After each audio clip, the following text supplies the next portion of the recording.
sons avaient une place très importante. Je recherchais vraiment à donner l'idée d'une forêt qui en impose, une forêt magique qui nous fasse rêver avec toute son ambiance sonore. Il y a aussi tout un gros travail en studio.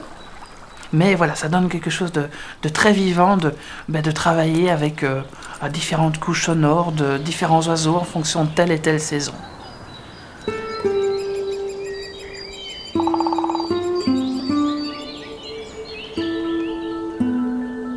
Et c'est vrai que l'aspect sonore, c'est avant tout l'aspect musical. J'ai travaillé avec David Reyes, un compositeur de grand talent. On le connaît à travers les films L'Enfant et le Renard de Luc Jacquet ou d'autres films bien connus.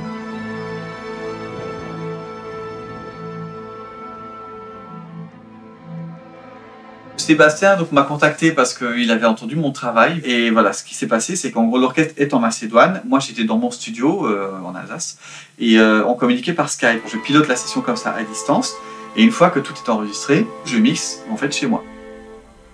C'était vraiment une musique qui allait raconter les émotions de la petite fille du débardeur, qui allait vraiment raconter une histoire et je sentais que c'était un défi de la faire exister mais que ça me passionnait donc voilà, le film me plaisait vraiment beaucoup et je voulais être à la hauteur en faisant une belle musique. Trace fait partie de cette démarche que j'essaie de pousser de plus en plus, c'est-à-dire pouvoir mélanger un peu tout, peu importe d'où ça provient et au final en faire une musique où le tout se mêle harmonieusement.